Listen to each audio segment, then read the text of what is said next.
Hello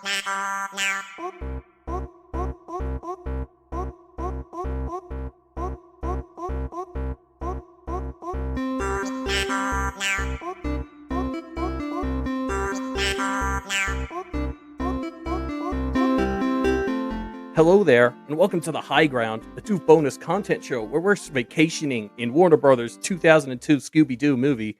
I'm your, totally shagadelic host, Elliot Diebold.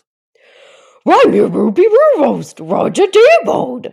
And I'm the Scrappy host, Reuben Morehouse. Puppy power! That was really good. Yeah, that was good. Oh, God, we're funny. That's hilarious. 3 very not annoying voices to open the show. 3 super accurate impressions all around. That's the best part of this show, is doing the impressions. It was hard though because my Shaggy impression was so bad I couldn't put the emphasis on the high ground. This is the high ground this month. Oh, the high ground. Yeah, that's a good joke. I see. But yeah, because we're here to talk about Scooby-Doo, the movie that people our age would have seen. Should we just start with some opening thoughts? What did everyone think about Scooby-Doo's first foray into live action? I love this movie. Loved it as a kid. Watched it a lot of times. It holds up for different reasons on a viewing as an adult. Yeah, I really expected it to feel a lot more painful than it was. There's a surprising earnestness to this film that, or halfway between earnestness and campiness, I guess, that really makes it land quite successfully, I think. Yeah, like sitting down to watch this, it was the most excited I've been to watch a film for the high ground because, I think as Georgia and I touched on last month, we watched the shit out of this as kids, over and over again. But I don't think I would have seen it till I was 12, since I was 12. And I thought most of my enjoyment was going to come just through nostalgia and reliving my childhood.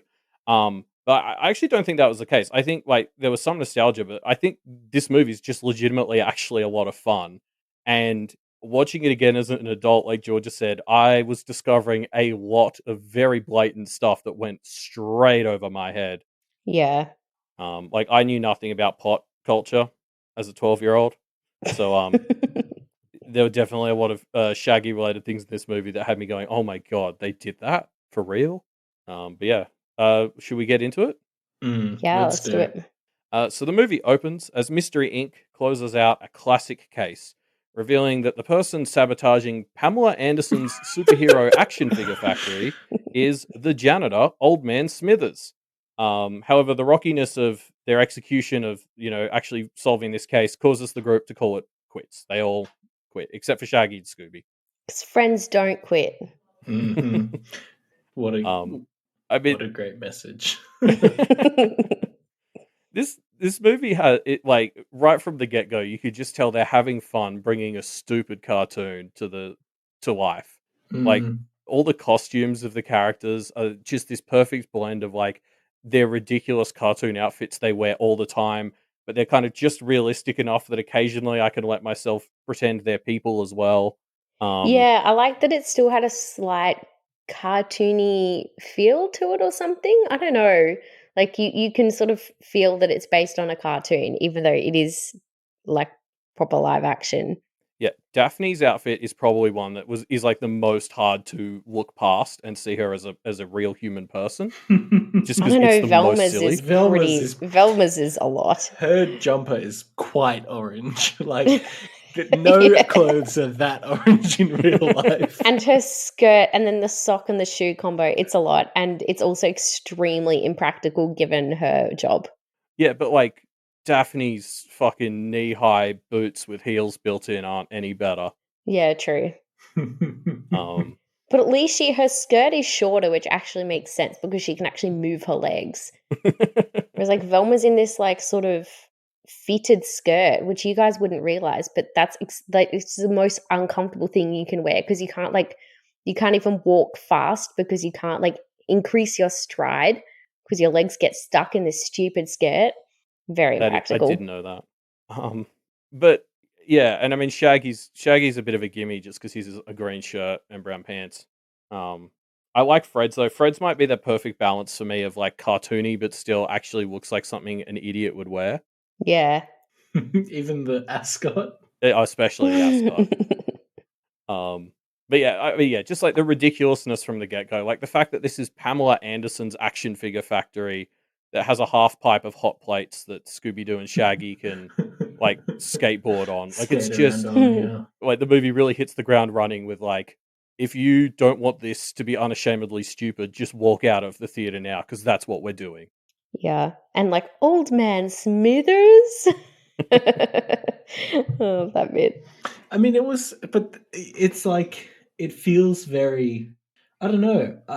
Obviously, I didn't watch it in 2002, but I can imagine even in 2002, it would feel like you're watching something that's just kind of slightly from another time period. Like, it doesn't feel like it's, I don't know, like the main four characters, and I guess Scooby as well, just they're so clearly like not humans. They're just cartoony people, and it's delightful.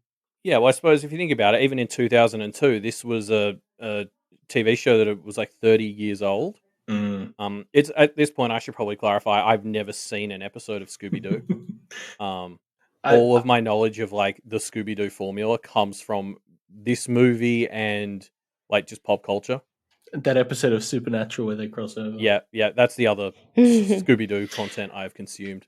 But like, so that I guess that Disclaimer said, I kind of really like how like this opening scene is just the ending to what I assume is a very typical episode of the TV show. Like this is how they all go. You know, there's antics, but they end up catching the ghost, and it turns out to be some, you know, some random begrudged old person. Yeah. And I kind of like this as like from the movie's perspective, like, you know, getting people like me who don't know the formula kind of really caught up in how this world works. Like they treat this in the movie like this is another day for them. It's also great for, you know, people who watch the show to just sort of instantly get them in Scooby-Doo mode.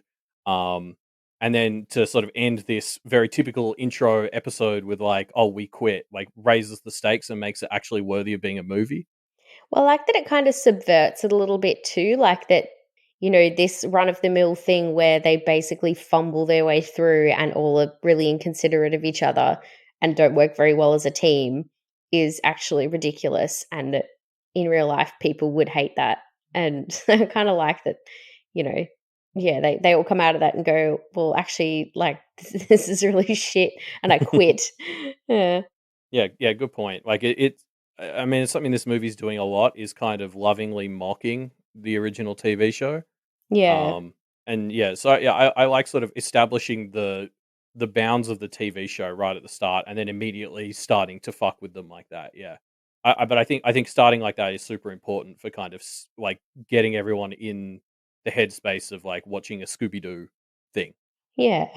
Like I'm just comparing this in my head to like, you know, like I remember seeing the Simpsons movie in cinemas when it came out, and it was just like a really long episode. Yeah, whereas this feels like they took Scooby-Doo and moved it to the 90s. Yeah, and or made the early it bigger. 2000s or whenever, when was it? 2002? Early 2000s? Yeah, and made it bigger, like turned it into a movie. Like, the Yeah. team breaks up. That's, unless I've grossly miscalculated the original show, that's very different to, like a typical episode. Yeah. Hey, here's a question I have.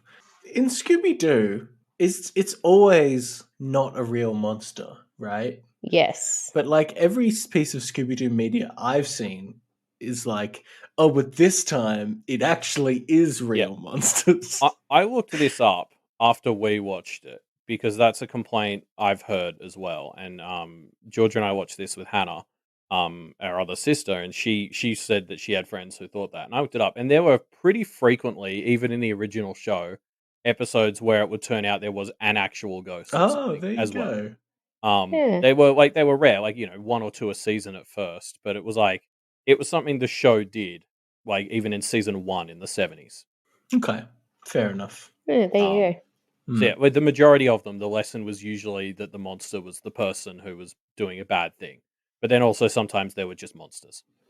So, a fact I learned about the script for this is that originally the villain was going to be Old Man Smithers again. Yeah. I saw Oh, that that. would have been hilarious. Yeah, I just think that's a fucking hilarious setup for a movie. I think it's pretty clear to me that they didn't really know. They had a great idea for the first 2/3 of a movie and didn't really know how to wrap it all up. They And hadn't they landed, decided who the baddie was. yeah, they landed on something that I think was okay, but probably the weakest part of the film. I do think it would have been hilarious if Old Man Smithers Yeah. came back and was the villain again. I just think that would be fucking brilliant. That would be funny. It would have been hilarious. I'm a little bit of a fan of where they actually took it, but I suppose we can talk about that when we get there.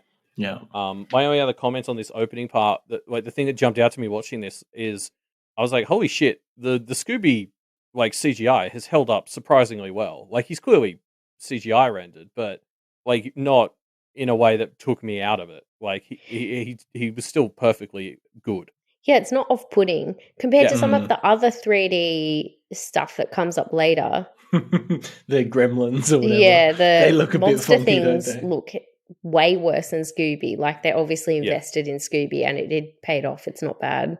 I think they did something really smart, which was lent into an art style, which makes it a bit more timeless. Like the comparison that's jumping into my head there is like Wind Waker. Like if you commit to making him look just like a slightly more real version, but he was still very much like his cartoon design. Well, And I think that I'm helps it. thinking of Sonic, like the old Sonic versus the new Sonic that they went with in the live action. Like the Yeah. old Sonic, it went Uncanny Valley because it was, they tried to make it realistic or something. And then when they just, went back to actually making him look like a slightly more realistic version of what Sonic already looked like in the video games, that worked heaps better, which is, I guess, what they did with Scooby. Yeah. I'm just almost finding that's becoming a recurring thread in this show, is like, because we keep watching movies from this time period. I don't know if you've noticed. Yeah, But a like lot of early 2000s. this is within a few years of this Star Wars, as well as Pirates, the first one. And it's just interesting how so many movies in the like first half of the 2000s used CGI in a really clever and I presume more expensive way, and they've actually held up better than like a lot of movies from the 2010s when CGI became cheap and accessible. I do think there's probably an element of restraint to it as well. Like, apart from Scooby and the Gremlins, I can't point to that much that's CGI in this film, right? Scrappy. Oh yeah, of course. Probably the thing that holds up the worst, which is Scrappy Rex, they call him. But like it most of the film is just like a lovingly set decorated theme park. And sorry, wonderful. the other CGI thing that you forgot was the sperm heads. They were pretty bad. Right, yes, those do look bad. So I mean, wait, do they? I thought they just looked like, I thought that was by design. Like I thought they were meant to look like stupid ghostly sperm heads. Yeah, but there was something about the way that the faces moved. Yeah, was disturbing. Yeah, and when they like get, when Shaggy bumps one and it like goes zooming off, you can kind of see that it doesn't quite line up to where his hand is and stuff like that. Yeah. But I think it is restraint, and I think like a lot of practical effects in this. I'm thinking especially of the theme park ride section, but at the start here, the practical effects on this like opening ghost are so wonderful because it's like clearly practical, and because this is a fake ghost, that just works so well. Yeah. The fact that they have to use CGI on things that aren't real, like are the actual supernatural things in this film, is a kind of marker that those things shouldn't have been, supernatural. If there had been a realistic explanation for like Scrappy Rex or the ghost heads or whatever, they could have faked it with practical effects, and then that would have kind of worked thematically in the film as well. So I don't know. I really like that observation that the ghost looked kind of stupid and obviously practical effectsy, but that's the whole point in universe. Exactly. Yeah. Although it was Old Man Smithers. Although he was clearly, the ghost flying around in this chase scene was clearly like on a wire rig, and then at the end they're like, "Oh, he used these helium balloons in his suit," and I was like, "No, he didn't. He flew around on wires." Well, no, to be fair, that's because it had to be a highly potent helium synthesis. That's Velma's exact phrasing, which is basically like, fucking bullshit sci-fi for helium that would actually lift a person, because real helium doesn't work like that. But yeah, so after they rescue Pamela Anderson's action figure factory, we cut to 2 years later. Shaggy and Scooby are still living out of the Mystery Inc. van, but a mysterious man arrives and eventually convinces them to accept an offer to visit the brand new theme park island, Spooky Island. Before we get to Spooky Island, though, can we just talk about how much Matthew Lillard fucking nails this role? Yeah. He's so good in it. It's actually, I was expecting it to be a bit dweeby, but he is without a doubt the soul of the film. And like, I mean, all of the core cast does pretty well. This is a stacked cast, but Matthew Lillard is like carrying this film hardcore. He is incredible. Yeah. He's so lovable in the role. Yeah. I mean, my recurring theme for this movie is going to be this shouldn't work, but it does. Yeah. And especially Matthew Lillard, Shaggy. Shaggy would be a character that is so easy to fuck up. Yeah. And he just nails it. So did you know Matthew Lillard played Shaggy in every other piece of Scooby-Doo media after this movie until last year? Yeah, I'm not surprised. I did not. And he actually got really shitty because they made like some new CGI TV show or movie just called Scoob.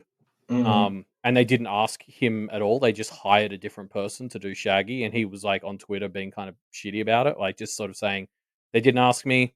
Good luck to them, I guess. I don't give a shit about it anymore." Like he was clearly a bit hurt. And I think considering he'd owned the character for 20 years and probably made it, that seems fair. Interesting. Oh, he was even Shaggy in the Supernatural crossover. Of course he was. Yeah, he really just nails it.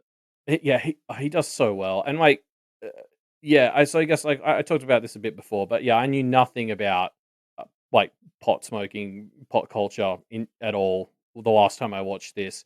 And watching it now, like there was just a whole extra layer to Shaggy and Scooby. Like they cut to this picture of the van, and they're clearly fucking hotboxing in there. Not just that, they cut to it, and the song playing is "Pass the Dutchie" on the left-hand side. Like it's not subtle. And I like it was just great having these moments now as an adult, because it was like, holy shit, how did I miss this as a kid? And like I'm jumping ahead a little bit, but we're going to meet Isla Fisher's character soon, and her name is just straight up Mary Jane, and I cackled when she said that. She was like, "Oh, I'm Mary Jane," and Shaggy's like, "That's like my favorite name," and I was like, "Oh my god, they're not even trying." Hey, did you find it funny that she sat down and started tearing into a bag of dog food that she brought onto the plane? It made me think of the Bob's Burgers episode where they all eat the cat food. They all eat cat food, yeah, 100%. Because I just watched that recently, and I was like, "Oh god." It's kind of like the movie isn't even trying to pretend like they didn't just sit down and create the perfect woman for Shaggy. It's like, okay, we'll cast like, Isla Fisher, one of the most beautiful women ever. She eats Scooby snacks because she's a vegetarian. And yeah, her name's Mary Jane. It's just like they just made the perfect woman for Shaggy, and they're not pretending otherwise. So perfect, in fact, that Except- you suspect it might be an act. Except that she's allergic to dogs. Oh yeah, true. Well, that's like the one hook that they have to get past as a couple. But yeah, I just, and again, so when they're hotboxing in the van, we then cut in, and of course, what they're actually doing is grilling eggplant burgers. And they put like chocolate sauce on the burgers.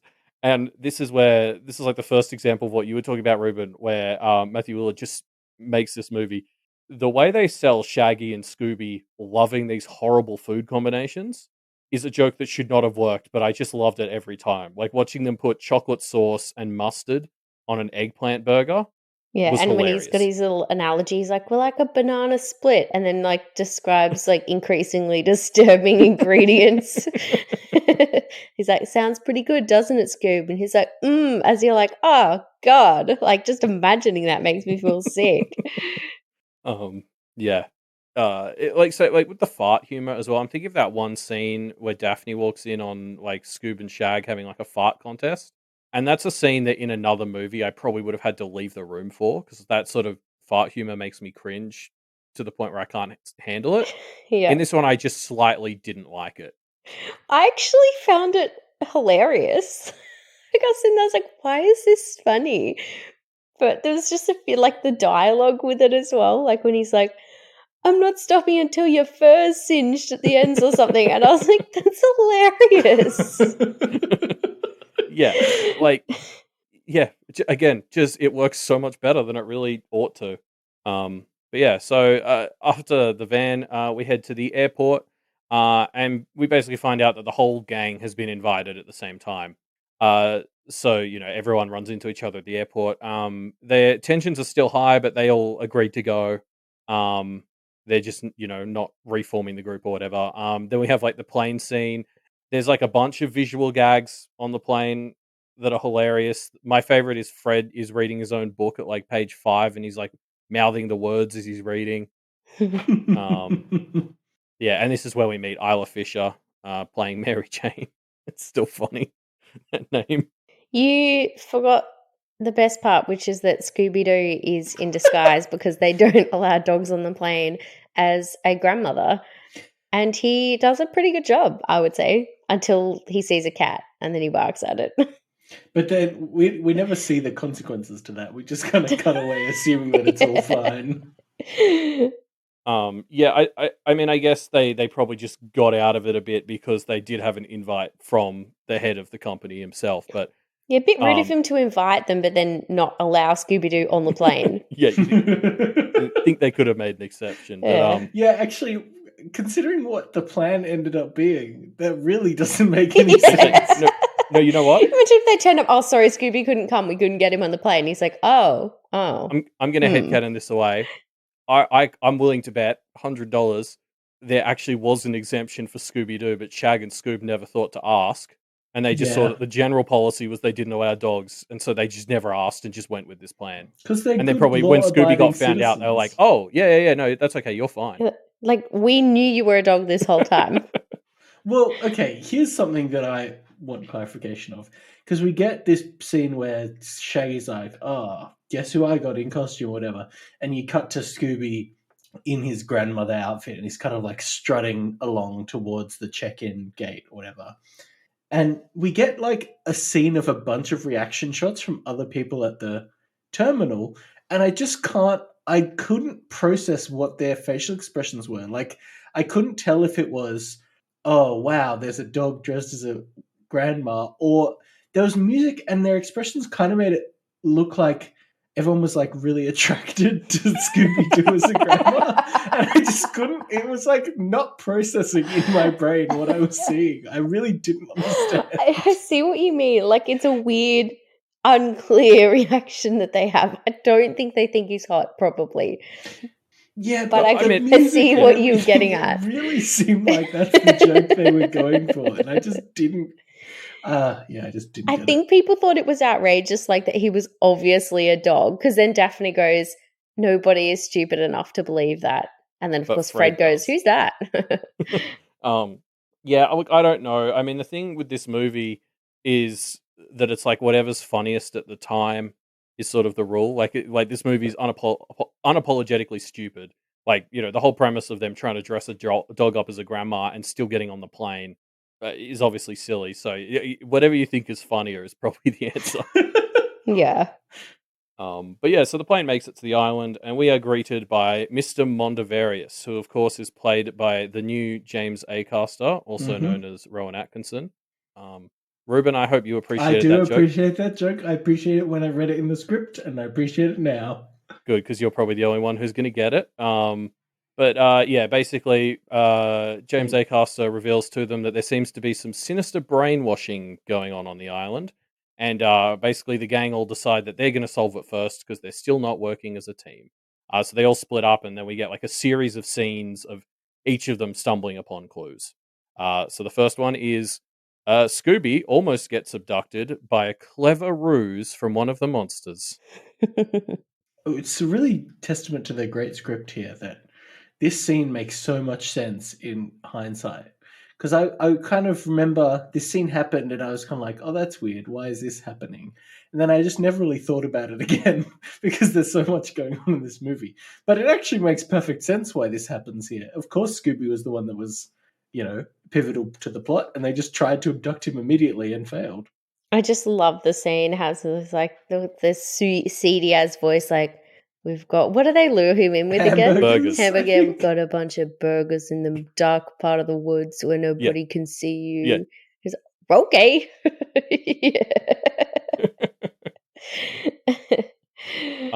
And it introduces us to the most important character in the film, Mr. Melvin Doo. Oh, yeah. Another imperfect example of something that just shouldn't work. Like, it's just so dumb, but it works in the first scene and it works later. So the joke is, so the bartender's like, oh, I've got a call here for a Mr. Doo, and some random guy stands up and says, is that for Melvin Doo? And the guy's like, no, Scooby. And then Scooby goes over. And later Melvin Doo comes back, and it's just wonderful. Oh yeah, because the joke later is like the villain is like, "Oh, I'm after you, Scooby Doo," and Scooby like is suddenly standing next to Melvin. He's like, "Don't you mean Melvin Doo?" It's just the stupidest joke, but it made me laugh. It's things like this, I guess, make me think, you know, where sometimes you'll see an actor that you really like in a terrible movie, and you just think like, but you know, you would have read the script. Like, why on earth did you agree to be in this thing? But then, like, sometimes you see a movie like this and you think, if you just read this script, it really wouldn't look that great. Like, some of these jokes should be terrible, but for some reason they just really work when it's all put together. Like, it'd be really hard to pick. So at the end of this, I've got like a bunch of I looked up a bunch of trivia to do with the scripting and the movie, and we can talk about that because I think the final script is super different to what the actors signed up for, and that's probably part of it. Oh, interesting. But yeah, I agree. I think if you looked at the script, if you showed me just the script to this movie, I'd probably read it and be like, this is not going to work. This will be a disaster. And I'm glad James Gunn and I've forgotten the name of the director. Proved me wrong. Raja Gosnell? I'll look it up. No, it's Raja or Raya Gosnell. I don't really know. Okay. Oh, yep. I haven't seen anything else that they've done, I don't think. They did both the Smurf movies. That's another thing I know that they've done. Haven't seen those yet. You'll get around to them, I'm sure. Yeah, they're pretty high on my list. So the next one of these sort of little clue gathering scenes is Velma attends an info session on the history of the island by the mysterious host Nagu Tauna and his sidekick, the luchador Zarkos, who is mysterious in a very different way, because why the fuck is there a luchador here? It's pretty random. It's just, they set up this really like valid, like, you know, islander sort of vibe to like the mystique of it all, and then there's just a Mexican luchador standing next to him. It's just ridiculous. But it works for some reason. Yeah, I mean, this is just an exposition scene. This is like, you know, they're making out like it's just a spooky experience for the visitors, which is like, it falls flat as that. Like, if I went to a theme park and this was one of the things, I would have been extremely bored. But in the movie, it's important because this is how we learn about the monsters and so. And when we find out later it's all true, it's like important that we know this. Is it all true? Does that come back? Isn't it like there's essentially demon lords and no, you forgot the most important. This is where Velma meets her apparently love interest. Oh yeah, I wasn't going to bring that up at all. It's one of those classic so important where you see Velma standing next to somebody that just looks slightly too handsome to be an extra, and you're like, I don't care about who this character is. I know they're going to come back, and I just don't care. And then they do, and we don't. I think he's in the second one. Anyway, moving on to what is perhaps my favorite of these little clue finding scenes.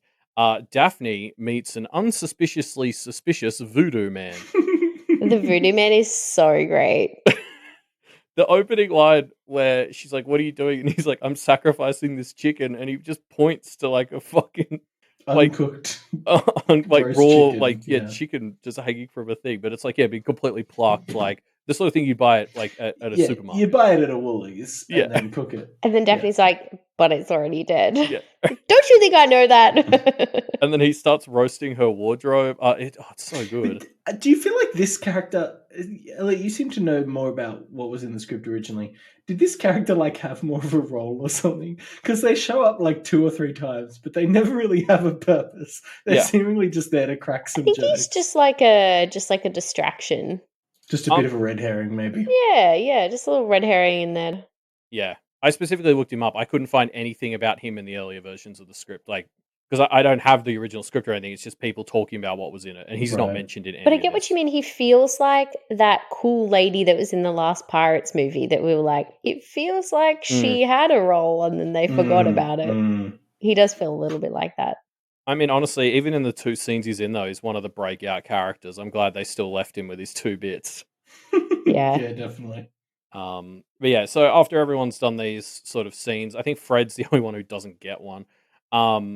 They all sort of end up together at Spooky Castle, which is a ride that was being built but is closed. And they all split up to search for clues. Basically, all of them accidentally just rejoining the team. But then the ride comes to life and almost kills them. And they almost die, but then they don't, and they discover a bunch of clues like a mysterious artifact and a brainwashing facility and all that.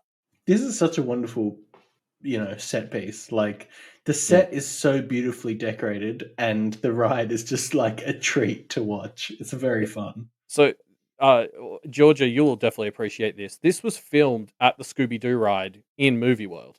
Yeah. So they built that ride for this movie to film, but then also so it would be a functional ride at the theme park when it was done. So this was like That's cool. filmed in the Movie World ride before it opened up to the public. Yeah, so I just sounded a bit sad because I remembered that I'm pretty sure they got rid of that ride, didn't they? I was devastated. I'm still upset. I remember. So we used to go to the Gold Coast like every 4 or 5 years when we were kids, and we'd go to Movie World, and I would just ride the Scooby Doo ride like literally 10 times in a day. Like I just do it over and over again. It was my favorite. Wait, so ride. this you rode the ride that's in this? Yeah, it was my favorite ride at Movie World, and so I can't believe that I didn't know until I started researching this movie for this. Like the ride wasn't just made for the movie; like it was made for the filming of the movie. Huh. Although this was always the boring part of the ride, you had to get through this boring start part where they go through the rooms, and then it Yeah, turned and then into there was a cool bit where you was a like roller coaster in went the down dark. went down a like a drop but backwards. Yeah, And every time it was coming, I was like, ah! it was terrifying. So It was like in a black like fucking disco rave, like with green lasers going everywhere, like in the dark roller coaster. It was great. Was great. But yeah, in fact, like the whole movie was actually essentially filmed at Movie World. So all the scenes on Spooky Island are like, like the Wild West part of Movie World dressed up, or the front of the resort, like the beach. That's like one of Movie World's resorts just off the coast. There you go. Anyway, fun fact that Australians will care about, I guess. When you think about it, Movie World I can't decide if that's a genius name or a dumb name for a theme park. It must sound just so uncreative to like foreigners must just be like, you just called it Movie World? Really? To be clear, it's Warner Brothers Movie World. Yeah. Yeah, let's get it right. Yeah. Oh, I mean, whoever uses the Warner Brothers part? Honestly, Nobody. I've never heard it referred to as just Movie World, but I've also never been to it. Oh, that's how we always shows what I we always know. just called it Movie World. Yeah. When referring to it with my family, it was always Warner Brothers Movie World. We So respect the formal. strength of a brand. Okay. Did you have your pinky fingers up while you drink out of your teacups as well? Fancy fuckers. But we have never been, of course. It's really good. We used to go to a place called Peppermint Park, which I think is Yeah, Peppermint Park. Yeah, we used to go there. Does that exist outside of my mind? I'm surprised. Yeah. It was at Port Macquarie. Yeah, I think that's right. Because people still mourned it. Because I was there I lived there for like 3 or 4 years or whatever. And you'd be like, oh, Peppermint Park. And people would be like, oh, yeah, Peppermint Park. I don't remember anything about it except the name and the fact that it was like a kind of janky ass. Yeah. There were water slides and there were bumper carts. It was halfway between like a proper theme park and the one I've always wanted to take you to up here, Reuben, Green Valley Farm. Which we've mentioned on this podcast before. We could have spent the whole day there. It was one of those small, like family-owned ones. Newcastle had a few when we were kids as well. They all sort of closed, like in early to mid 2000s, around the time these movies were coming out. How do we Ironically. always end up talking about small rural Australian theme parks on this show? I don't Well, understand. it wasn't just the small ones. Remember Sydney had Adventureland until... I don't And remember that. Wonderworld? Was it Wonderworld or Oh, maybe I'm thinking of Wonder that. Adventureland something? might be the one in Perth. Yeah, no, I think th- Adventureland was Perth. It's like Wonder something. yeah, It was and out in it would have Western closed. Sydney. It would have closed when I was 10 or 12. I only got to go there once in Sydney. Yeah, but it was I like a have proper no theme idea. park, like almost like Gold Coast level. Because that's where I've Sydney's got a photo of me Wonderland with Sydney. Wonderland. That's the one. The 'Cause website is defunct now. Because I think I have a picture of me with like Sarah from The Land Before Time, which I'm pretty sure was from Wonderland. Awesome. Hmm. Yeah, she was my hero. I, in retrospect, definitely modeled myself on her. Yeah, I can see that. I pretty much am Sarah from Land Before Time. Okay, but sorry, I took us off on a wild tangent there. Moving back to Scooby Doo's thing, yeah, obviously, like this whole theme park, the whole theme park ride bit is pretty fun. But I actually think it's better once they get out of it and like they find the brainwashing facility. Like the training video for the Yeah. demons that they watch That's is very fucking good. gold. It's funny. Like the comedy in this movie is on fire. It's very, very Like good. the teen speak is just perfect. Oh, and the bit where Velma finds the secret passage by pulling books out of the bookcase, and Fred's like, "What are you talking about? This is a theme park ride," and it works, and it's just like, "Yeah, okay, this is Scooby Doo. That makes sense." You know, going back to the teen speak, I really like how there's like the initial scene where we get introduced to the idea that people have been brainwashed, and we see this guy go up to this friend of his, and he's like, "Oh, it's me," and she's just like picks him up and throws him. And while she's picking him up and throwing him, she says some like really weird teen speak thing that at the time makes no sense. Yeah, And then when this comes, you see, oh, they've been like brainwashed to talk like in weird leet speak. yeah, but and I just love that it's always nonsense. Like when we see Fred and stuff later after they've been taken over, it's always like, "Oh, yo," and so then she said that, and I was like, "Later on, was Yeah, yeah, like it doesn't even form like meaningful sentences. It's like we were partying like last snizzle was the last snizzle. You feel me? Yeah. Should we incorporate some of that lingo into our day-to-day life? Because I'd love to start saying, like, last snizzle was the last snizzle. I sort of start doing it when I want to exit a conversation. Because people won't want to talk to me anymore. It's like when clubs wanted to shut, and they'd start playing like dubstep so that all the girls would be like, "Oh, let's go home now." It's like that. If you want to shut down a conversation, you just start speaking like this until people just walk out. One of my best mates at college, he was like a dubstep musician, and he used to get hired by some of the places near where we lived at college to do exactly that. So like, no, they hired him just to make people want to leave. Yeah. So it was like if a bar was closing at 1, he'd get the like 12:30 till 1 music shift, and they'd pay him like a pretty decent wage for half an hour, and he'd basically go and play his own music, and like he loved it because then he still managed to meet a few people who actually liked his stuff. Yeah, and he ended up getting like gigs at big like doofs and stuff. Damn. I think like through some of the networking he did there, but like the clubs were very explicitly like, we are hiring you to make everyone leave, so play your like grittiest dubstep. But yeah, so anyway, all the shenanigans on the ride done, the team goes back to base to do more research. But before they can really do anything significant, a bunch of monsters just straight up attack. Yeah, they don't really need to solve the mystery, do they? It kind of solves itself for them. It does a bit. So I'm skipping over like a good chunk of the movie here, but essentially everyone ends up captured except for Shaggy and Scooby at a certain point. Then Scooby does end up getting captured, but Shaggy finds this big bowl of all the souls that have been stolen from people, and so he returns his friends' souls to their bodies, and only his friends' souls. He picks up one guy who goes, "Oh my god, thank you so much for saving my life," and he's like, yeah, no, sorry. Puts him back. I love that bit. Sorry, Um, I'm just looking for my friends. Can we talk about the part where so when they first wake up in the morning and it's still the four of them, like Daphne and Mary Jane also haven't been captured. Um, and they like Daphne walks through this like impromptu teen concert, and it's like this scene needs to be put in a time capsule for what early 2000s culture is, because like the song that's playing, the frosted tips on this guy singing, like it's just it's so 2000s. I was just cackling looking at like the vibe of this scene. It's very good. I forgot I about can't. Frosted Tips. I intermittently forget about Frosted Tips. I cannot understate how frosted this guy's fucking They're tips very frosted. were. And this was the scene, Georgia, where we realized. So we had the Scooby Doo soundtrack on CD as kids.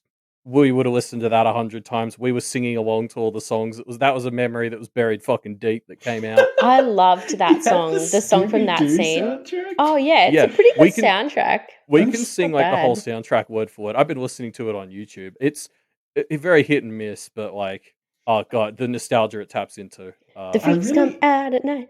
The I freaks really come am out at floored night. by I like that just one. how into this film you all are. Like, really, it's surprising to me. Yeah, Like, we it's- watched it pretty regularly. And your This was parents didn't have a problem with any of the like clear over sexualization or drug references or whatever. No. that No, I don't was? think I our think parents they are like- knew. I think they knew it was going over our heads. Yeah, no, this was just something that used to happen in our household. Is we'd get attached to a movie or something for like 6 to 12 months, just obsess over it, and then move on to the next thing. Except for Sam Raimi Spider-Man, which always came back to us. Yeah, it was in rotation, and the Mummy, and the Mummy Returns, at least for me. Oh yeah. But yeah, I mean, this scene is just I can't state enough how 2000s, like how much this embodies what the early 2000s were to me. It's hilarious. We should also touch on the bit where Scrappy is introduced, which was a fun moment. Did anyone else pick 100% that Scrappy was going to turn out to be the villain? I feel like that was. Oh, it's just hard to say pretty because clear. I'm so familiar with the movie that I've just always known yes. that Yeah. Scrappy was the villain. I Fair can pretty enough. confidently say that, like, 10-year-old Elliot did not Didn't pick it. like pick that up, but then like, he was even more of an idiot than 29-year-old Elliot. So like, it doesn't mean a lot. And yeah, same as Georgia. Like, I knew it was Scrappy coming into this. But I think you're right. I think like if I was coming into this fresh, because it's such a non sequitur, she just goes into this huge monologue about the time Scrappy was on the team and then they got rid of him, and it comes out of nowhere and goes away. You're like, well, that's obviously seeding. Yeah. something. Oh well, he's coming back. Yeah. Yeah. So anyway, basically, the entire Mystery Inc. gang is now uncaptured except for Scooby. But they don't all end up back in their own bodies, and so there's a bit of body swapping shenanigans to get everyone back where they belong. Good moments. They ultimately manage it, and in the process, they figure out that the demons are allergic to sunlight, and they explode in sunlight. And then they go back to the voodoo guy for some reason, and sort of learn that Scooby Doo is the pure soul that the villains need to complete their final ritual. Yeah, sure, whatever. Yeah, Because Scooby is just such a nice Just such a dog. nice dude. I really like Scooby being the pure soul because first of all, it extra explains why they're here, but it also like I think right from the start, like Georgie, you referenced the bit where Shaggy's talking about how the team is a banana split, and it's like very clearly right from the start of the movie, sort of saying Shaggy and Scooby are the heart and soul of this group. Mhm. So I like that, like kind of being turned into this thing of like now Scoob's being targeted because he is the one. Like all of them hated each other at various points in this movie, except nobody ever hated Scooby or really Shaggy. So it's like Yeah. that's the thing that like can bring them all together, and it's like that has been his thing is everyone loves him. I actually quite like it. Yeah, I see what you mean. Yeah, you're right. I hadn't thought about it on the level of the one level deep, but you're the Scoob, and Shaggy and Scoob, I guess. Oh, I would say Scoob to a lesser extent, but still pretty solidly. They are really the heart of the thing, right? So it does make sense. It tracks. Yeah. And I mean, like, I guess that's sort of my whole thing with this movie is like I feel like this movie is having so much fun turning the Scooby Doo formula on its head. Mm, Like, obviously, the premise of this entire mystery is that it's actually monsters wearing human masks. mm. Which this did not occur to me as a kid, but watching it now, I was like, oh, they're just doing the opposite of it's a human in a monster suit. It's a monster in a human suit, and then Yeah. like all of the character arcs, although some of them arc is maybe stretching it, but like what they do with all the characters in this film is directly like challenge or invert the trope that they fit into in the original show. Like the Well, most obvious one is Daphne. yes. Um, but like I want to talk more about Fred and Velma and how theirs got lost in the rewrites because it sounds like there was more interesting stuff for them later. Yeah, that's interesting. Isn't now this is one of the other limited things that I know about not Supernatural, Scooby Doo. Isn't Fred's whole thing traps? That doesn't come through in this film at all. I don't know about that. Oh, I just okay. assumed he was the like team leader who everybody loved. That's as far as I know. Because he's a white male, so he has to be the boss. Exactly. Did Well, I mean, anybody Shaggy's else a white feel male. like there was? Yeah, but he smokes pot. Yeah, so I guess he cannot be a relatable figure. He's the bad boy, I guess.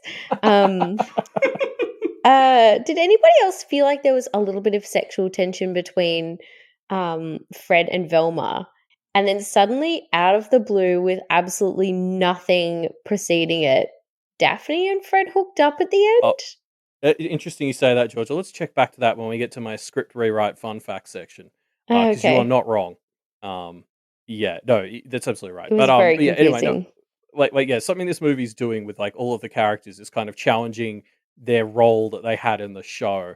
And then it's obviously challenging the tropes of the show by having it be monsters wearing human suits and stuff. And again, that just really highlighted to me the cleverness of this opening scene, which reestablished what the show's formula was. Mm, Because it, like, just in case you don't know or you need to be refamiliarized, it's like, here's how Scooby Doo works, and then the rest of the movie is like turning it on its head. And this movie is like so much better written than I ever realized or gave it credit for. Like, this is, yeah, despite the rewrites hurting it in a lot of ways, it's really good. yeah. Bizarrely, very, very good. Like incredibly strong. Yeah, it's maybe the perfect embodiment of campy fun in a movie, right? Like I don't think I've ever seen a movie that is so perfectly embodying the campiness. And if the audience or the script was more cynical, it just wouldn't work. Yeah. Well, very well played by James Gunn. I saw the Suicide Squad movie the new one about a week ago, and I was like getting very similar vibes from the start of this film and the Suicide Squad film, which I think is a very fun gotta through line see to it. think about. Yeah.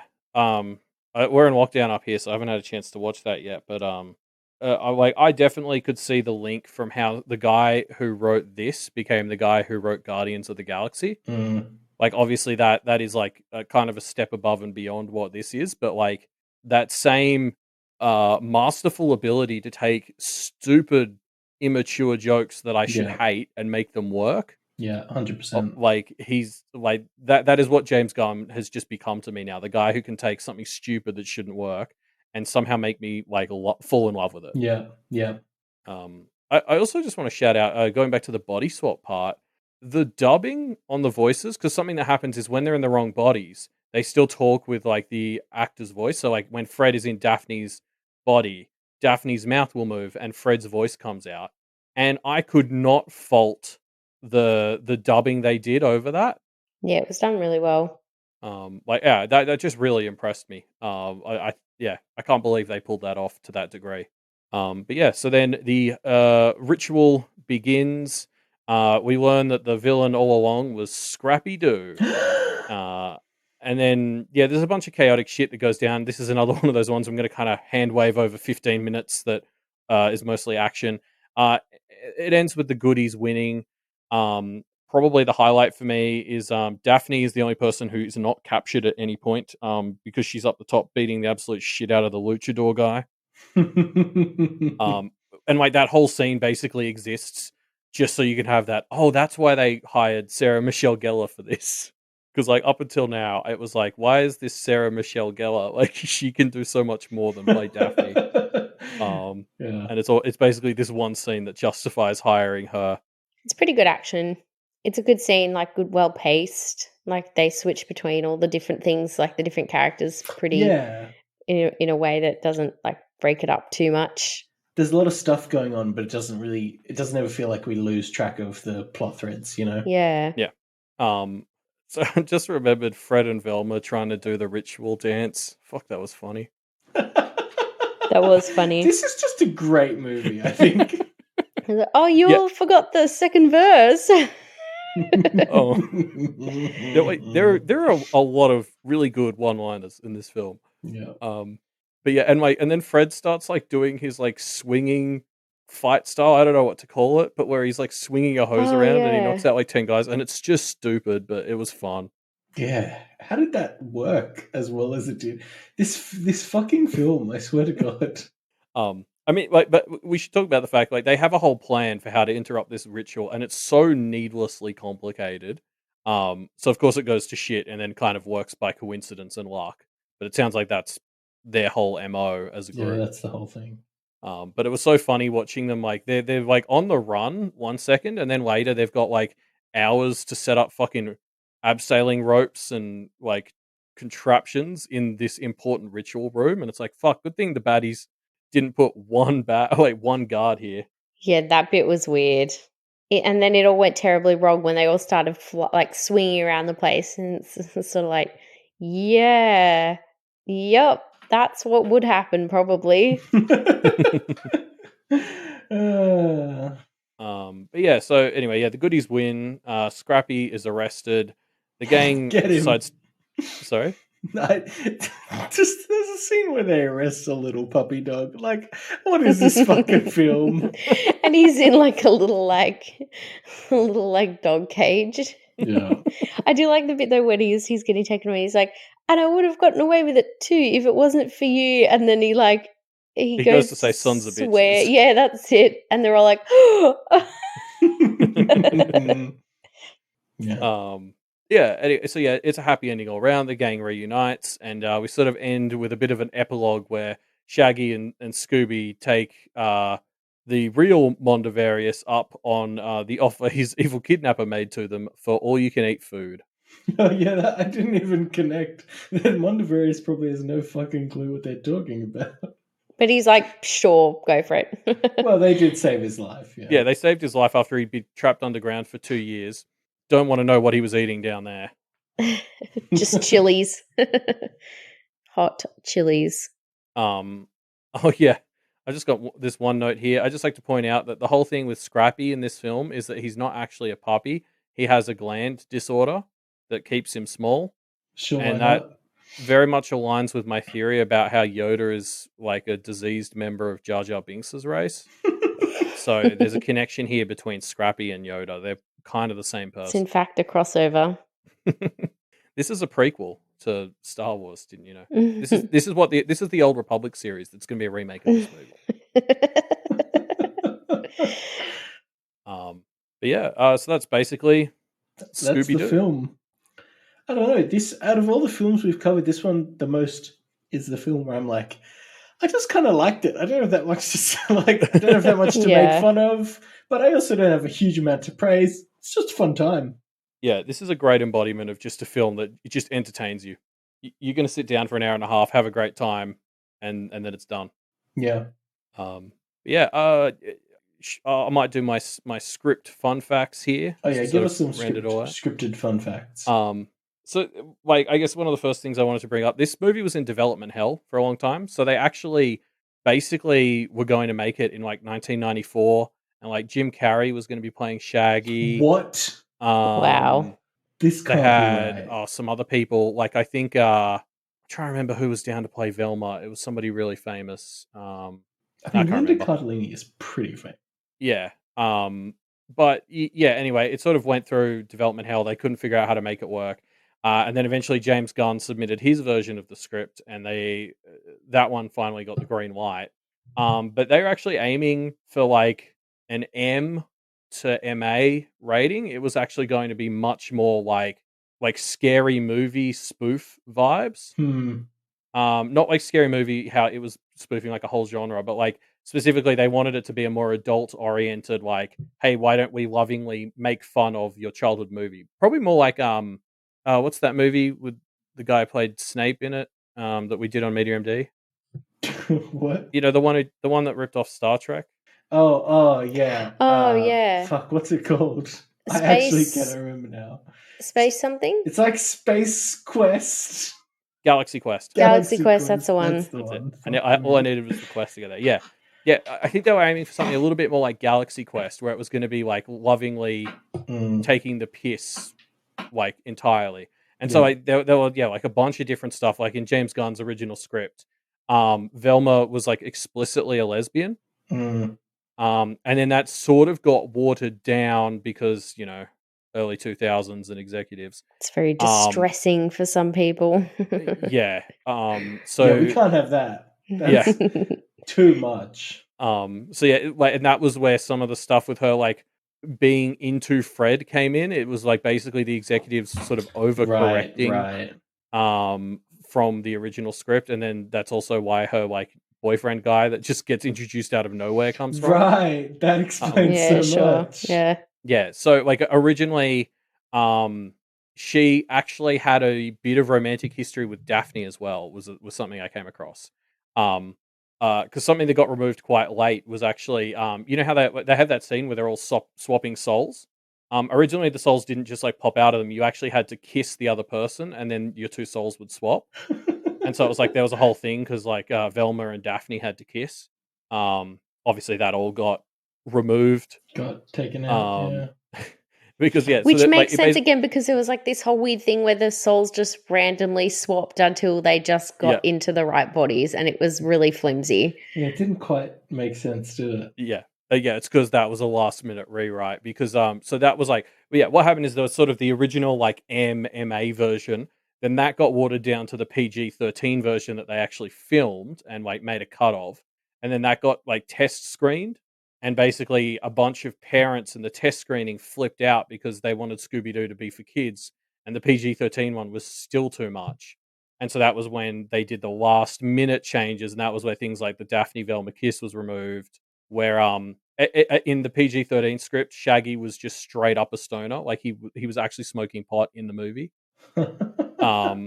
And so like all of that got removed, and this was where I think it got famous a couple of weeks ago. They actually had to like CGI down some of Daphne and Velma's cleavage in certain scenes to get to PG. Yeah, it does feel like there's just like this weird vibe to the film where you feel like the cleavage for Daphne and Velma is just too much for what it should be. Yeah. You can definitely kind of feel it in the film. Yeah, and so that is just like this series of changes from MMA to PG-13, and then this last extra clumsy one to PG, and that's where like so like all the stuff where like Shaggy just joking about pot related stuff but not actually doing it, that's all last minute. Like we can just turn it into innuendo and we get the rating. There's also like a series of deleted scenes I really wanted to call out, and these are just like deleted for time, not because of the PG rating. You can actually find these on YouTube. I watched them earlier today. When we meet the gang at the airport and each of them says what they're doing, now that the gang's been split up for 2 years, there's then a flashback for each of them showing what they've actually been doing because they're all making themselves out to be more successful than they are. And these scenes are great. I actually wish they would uncut them. Like, so Fred goes on about how he's doing his book tour. His book tour is actually failing, and his flashback scene is him talking to just like an empty crowd. There's like 3 people in there. And he gets one question from the audience, and the question is, "Why do you suck so much?" I'm sad that didn't make it in. Fred's character to me is the one that feels the most underdeveloped. Like he's got a bit of an arc of like there's an arc that's meant to be there that pays off at the end of him learning to appreciate his team more, but he really feels a bit underserved. Yeah, and like because this scene I think establishes that arc a lot more coherently because his arc is sort of meant to be like back in the gang he was just this leader by default who didn't give everyone credit. Like he wasn't a good leader. He just you know, as Georgia said, because he was the strong white male, he was made the leader. Yeah. And it's him actually sort of learning to be a bit of a leader. And I think his book tour failing actually helps sells that really well, because he didn't even write the book, is another thing you learn. Like, yeah. Similarly, Velma says she's like working at NASA, but we learn that she actually has just left that job and she's in therapy for having low self-esteem. And there's this really black humor thing. She's in like group therapy, and they're like, "When did you first develop low self-esteem?" And she's like, "Well, I was part of this group that solved mysteries and I never got the credit I deserved." And they're like, "Oh, what group?" And she was like, "Mystery Inc." And then everyone's like, "Oh, I love Shaggy," and "Oh, Fred's so hot." And "Oh, Daphne was smoking." And then they're like, "I don't remember a Thelma being in the group." And like Velma just sort of quietly leaves the room. Oh, that's good. That's It's good just shit. it's brutal. And then yeah, like we learned that Daphne actually failed her karate test to get her black belt because she got stuck in a tree and had to be rescued. So she Even just the description of these scenes is fucking hilarious. yeah, like I'd recommend trying to find them on YouTube. They're pretty great. And yeah, I think like for these three, it sells their character arcs a lot better and actually kind of gives them character arcs. And it only had 3 minutes to the movie. The movie's 86 minutes. There's really no reason they can't be in there. Like if you're going to do the director's cut of this or the Elliot cut, they'd have to be in there. Yeah. What's the other fun fact I had there? So the guy who voices Scooby, I can't remember his name. He was on set. Is it Frank Welker? Every day? Sorry, I don't know. I should just keep the IMDb page open when we're recording these shows. Like, yeah, it's always good to have it. But yeah, so he was on set every day and actually like became really good friends with Matthew Lillard, so that it would be easier for him to like work off the dynamic when he was recording his lines in post. And then they presumably went on to work together for many years. Yeah. But yeah, no, so they apparently like he went to all the cast dinners and stuff and hung out with them and everything. I just thought that sounded very nice. Yeah, it's very wholesome. Oh, here's a fun fact I've just found on the IMDb page. Right. Guess what the name of the guy who Velma is like, her, I don't want to say boyfriend, but the guy she's romantically tied with for no reason. Like, guess what that character's name is? John Doe? Hot Guyman. I mean, you're not far off. His name is Velma's friend in the script. Oh, that's good. Which about sums up his importance to the Velma's plot. man friend. You got to be specific. He is definitely male. Oh, gosh. Well, I'm sad that we don't get to see what the R-rated... Well, sorry, did you say R-rated? No, M-rated. I think there was... Well, no, that was... I think that was part of the thing, is like the MMA cut that they were putting together was going to overshoot it and go for R, and I think that's when the executives stepped in and told them they had to re-aim for PG-13. And then it was after that it got changed to just PG. But yeah, I think at one point they were trying to push between MA and R. I think James Gunn was like pushing further and further towards R, and they kind of overcorrected him. Yeah, he was like the fifth person to really have a crack at the script too. Or I think he just submitted his own, but it was like, there were the different ones that entered pre-production, the ones with Jim Carrey and stuff, before he came in with his. Jim Carrey would be so wild in a film like this. I just can't imagine anyone else doing it. Like, it's not often you get to say this, but like for this comedy role, I don't think Jim Carrey would have been as good. Yeah, no, I think I agree. So are Scooby and Scrappy related to each other? Oh yeah, Scrappy is his nephew. Which is like that thing that all TV shows always did, where it's always their nephew, because you can't imply that Scooby has ever had sex. So it has to be his like sibling that got nasty, but we've never met the sibling, so nobody thinks about it. Got nasty. So it's his brother or sister's child with a gland disorder. Sure. Yeah. Adult child with a gland disorder. Child, yeah. This is something that actually pointed out to me a couple of months ago, and I'd never noticed it before now. I don't know if you watched the Nicktoons episode, Ruben, but Mm. this is something all TV shows used to do. Like, it's always like Yeah. people living with their uncle or Yeah. people's nephews, because like you weren't meant to imply that any of the characters ever had sex. So it Which always is had like to be- weird because it's not like when a character is introduced as like so and so's mum, your first thought isn't like, guess she had sex then. Yeah. That's not your first thought, Georgia? No. Oh, weird. Like, I better oh yeah, this reevaluate is my some mum. things. Guess she's had sex. Like, Yeah. it's not what you think. Yeah, anytime anybody mentions a child, I think look at their parent, I think, now there's someone who's had sex. Yeah. Well, that person has proof that they have indeed had sex. Yep, they've done it. What can you say? Congrats. This Yeah. is my grandma. Mm? I see. I get you. I get what you're saying. 2 generations of sexy times, huh? Congrats. Yeah, you didn't just have sex, but your child did. You must be so God. proud. All right. Well, I think that's where we should wrap it up.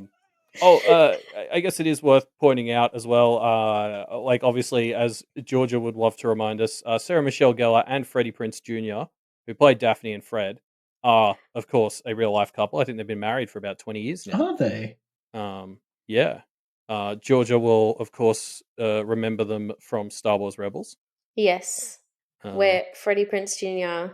is the voice of Kanan, one of the lead characters, and then his lovely wife, Sarah Michelle Gellar, makes an appearance as the 6th sister, I think. One of the baddies. I was going to say 7th, but... Yeah, it might be either 6th or. brother and 7th sister. I think you're right. Either way. 6th sister is a tongue twister. It's too hard to say, so they probably didn't do that. Yeah, that name's not stupid enough for Star Wars. Yeah. No, like, so one thing, so they'd sort of, I think they were engaged when this film was sort of starting to come together. And basically, like, they didn't know that, like, either of them had sort of auditioned. So Sarah Michelle Gellar got the part of Daphne, and then Freddie Prinze Jr. got the part of Fred, but actually wasn't going to take it, and she How talked him funny. into it. Huh. Basically just because I think they'd met on set in a different movie like 3 or 4 years ago, and she was like, "No, I want to work together again." And I think I read somewhere that was basically why Fred and Daphne get together at the end. Huh. Is basically because they were either engaged or married at the time of filming. And somebody couldn't tell the difference between make-believe and real life, I guess? I guess I don't know. I guess they just assumed they had chemistry, and I don't know. Yeah, whatever. I think it was just one of those, yeah, sure, why not? Your two characters can hook up. We do need to make sure all the characters are convincingly straight. And Freddie Prinze Jr. had to shave his hair after the filming of the movie because the blonde dye like just ruined his hair. You've dived so deep on the wiki for this. I feel like I know these people. I've just reopened my list, the like Scooby-Doo movie facts trivia. I'm going through it again now. I found this fascinating. Yeah, they're still married too. Like they've been gone for 20 years, which in Hollywood couple standards is pretty long time. Elliot, a couple that Scooby's together stays together. Okay. I think they actually met on I think the movie they met on was like I Know What You Did Last Summer or like something like that. I can't believe Sarah Michelle Gellar was doing movies like this and Buffy on the side. Like, because Buffy was one of those network TV shows that did 22 episodes a season. Mm. So like she had 7 years there where she was just like working her ass off because that can't have been an easy schedule. Like you'd have to film 22 episodes of Buffy and then like the day the season finishes, fucking fly to Australia to film Scooby-Doo and then hop right back over to wherever Buffy's filmed. Presumably Vancouver. Sorry, yeah. Anyway. All right, well, Scooby-Doo. I don't think there's anything else to say. We found Scooby-Doo. Yeah, so thanks for being patrons if you're listening to this, or thank you for listening and becoming a future patron if you're listening to it on the 6-month delayed feed. Next month, should we say what movie we're doing next? We should. It's Shrek. I was waiting for somebody else to do it. Yeah, I was trying Donkey! to think of a way to introduce it that wasn't just saying it, but I didn't come up with anything. Yeah, we're gonna do the Shrek series next. This was our interlude, and yeah, after this we'll dive into the 4.5, 5-ish Shrek movies. It's the schedule's a little bit. 5-ish. Well, because I think Reuben, don't you also want to do Puss in Boots because it's by Del Toro? It counts as a Shrek movie. Let's not pretend it doesn't. Okay. Yeah. So we'll be starting with Shrek 1 next month, a classic. Mm-hmm. The only one I've seen, so I have no idea what I'm getting into with the rest of them. I think it's gonna be a fun time. I'm looking forward to revisiting Shrek. Same. A strange series, but I think one that we will enjoy covering. Good movies. And so with that, should we do our signature outro? All right, everyone, let's do it. 3, 2, 1. Bye, hoy, listeners. Ruh Roh. Ruh Roh. Puppy power. God. That'll come out great in post, I'm sure. Yep. Just you tie that together, Elliot. Yeah. Make totally it work, please. Thanks. Leave it however it falls. Cool. You can add in a bit of my Yoda Scooby into there if you wanted. I don't think we got that recorded. Oh, no! Yeah, I'm sorry. It's quickly deleting the file. Yeah, sorry. No, I think we didn't get that one, actually. Delete. Oh, I'm just double checking I deleted all the early Shaggy impressions because they're even worse than the final product. Later, everybody. Bye, folks. Bye.